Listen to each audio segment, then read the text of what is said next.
आज हम एपी का कॉम्पिटेंसी बेस्ड क्वेश्चन है उसका कॉन्सेप्ट समझते हैं। मोस्ट कंफ्यूजिंग और मोस्ट इंपॉर्टेंट क्वेश्चन है। अब देखो क्या कह रहा है क्वेश्चन में, पाथ को क्या स्पैम कॉल रिसीव होती है। तो हमारे पास जो फर्स्ट कॉल होती है वो 2:48 पे होती है, फिर सेकंड कॉल है वो हमारे पास कितने पे 2:52 पे, फिर थर्ड कॉल है 2:58 पे, फोर्थ कॉल है 3:06 पे, फिफ्थ कॉल है 3:16 पे रिसीव।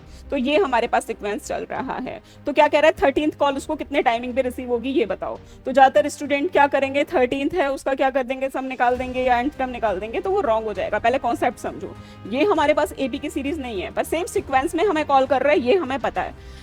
अब देखो ये हमारे पास सेम सीक्वेंस कैसे है, जैसे 2:48 के बाद उसने 2:52 पे कॉल करी है, तो यानी कि हमारे पास क्या पता चल रहा है 4 मिनट के बाद करी है। फिर यहाँ 2:52 से 2:58 यानी कि 6 मिनट के बाद करी है। फिर कितने मिनट के बाद करी है, हमारे पास 8 मिनट के बाद करी है। फिर 3:06 से और 3:16 10 मिनट पे।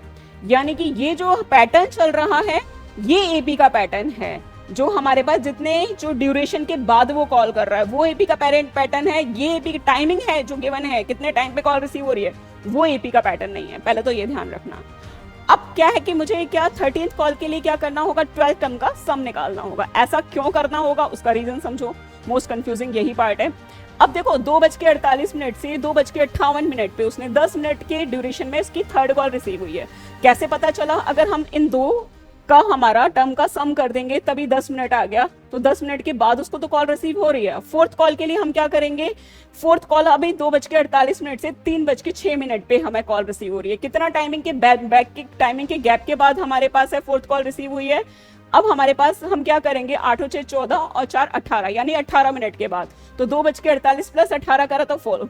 तो क्या हो गया है कि हमारे पास नेक्स्ट टर्म निकालने के लिए नेक्स्ट हमारी जो है जो 5th 7th 8th 10th जो है कॉल कब रिसीव हुई है, तो हम क्या कर रहे हैं कि प्रीवियस वाली कॉल के ड्यूरेशन को टाइमिंग को हम क्या कर ड्यूरेशन को क्या कर रहे हैं ऐड करते जा रहे हैं। तो बस इसलिए मैंने क्या किया है 12 टर्म तक का सम निकालना है। तो क्या हो जाएगा 12/2 2a हमारे पास क्या है 4 है प्लस n हमारे पास 12 - 1 11 इंटू डी, डिफरेंस मेरे पास क्या है 2 है, तो 6 8 प्लस 22 ये मेरे पास कितना आ गया 30 यानी कि 180 मिनट। यानी कि हमारे पास जब 13th कॉल आएगी जब तक कितना 180 मिनट्स हो चुके होंगे फर्स्ट कॉल से। फर्स्ट कॉल मेरे पास कितने 2:48 पे हुई है, जो हमारे पास 180 मिनट्स को मैं 3 आवर्स भी तो लिख सकती हूँ।